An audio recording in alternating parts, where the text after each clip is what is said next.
Well, we are back here on the Blue Couches with Nicholas Emmanuel. He's with McDowell High School, and they're getting ready to put a pretty heavy play on this stage. But Nicholas, welcome to the Blue Couches. Thank you, thank you. It's good to see you. We're talking the Laramie Project. Tell us a little bit about this. So the Laramie Project was written in the months following the murder of Matt Shepard.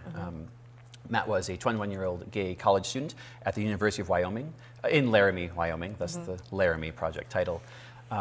When two men, Aaron McKinney and Russell Henderson, lured him into a car, beat him, tied him to a fence, and left him to die. It was brutal. It was very brutal. He died 6 days later.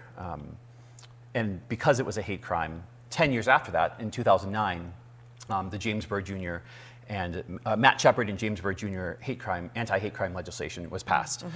So that legacy has kind of followed through. The play, though, was composed in the months following that.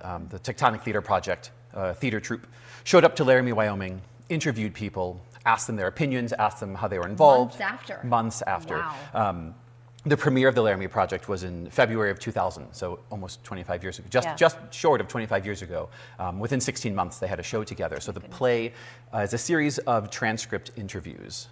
So they're not scenes, they're called moments rather than scenes. And so each student actor in our version, each student actor plays either one or two or three or four or five characters. And to call them characters, I think, might be a misnomer.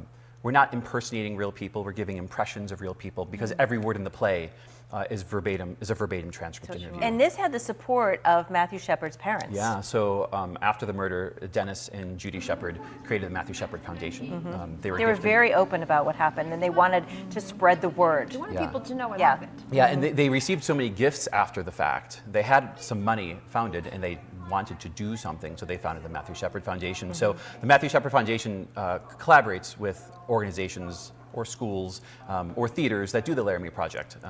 So through them, they sent us these nice little Erase Hate wristbands. The cast will be wearing them as we perform. But the Matthew Shepard Foundation was able to arrange for us to zoom in with Dennis Shepard, Matt's dad. His father. That's amazing. So the cast got a 90-minute Q&A session where Dennis was compassionate and charming and generous. And I'm sure for the students,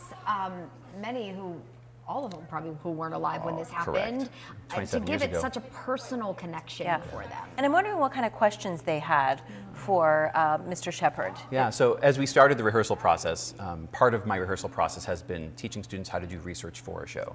Oftentimes we jump in and we have to memorize our lines and figure all this. But we've been given space to reading about the show, watching clips. So when we got to talk to Dennis, the questions were great. The questions were, what was your response when Matt came out to you? What was your favorite memory of your son? And Dennis shared this wonderful story about Matt playing with a caterpillar. They asked, how did you find forgiveness for the killers? And Dennis said, I don't know if I have.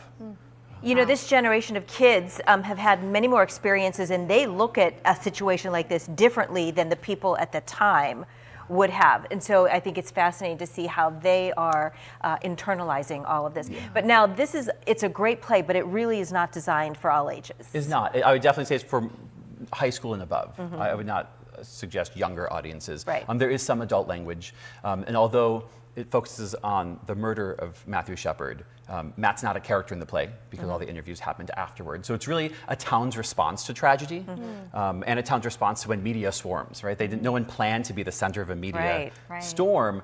So it's really the response to tragedy.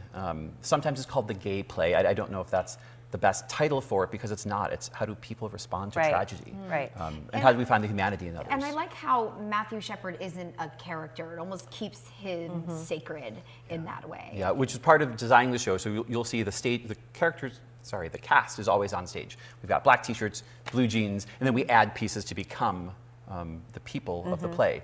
So the cast is always on stage, and sometimes in some productions you'll see the fence in the back. I decided to keep the fence out of this play. Again, Matthew is throughout the play, but it's not about him, it's about everybody else. It opens Thursday? It does open Thursday. How many productions? How many shows? Thursday, Friday, and Saturday.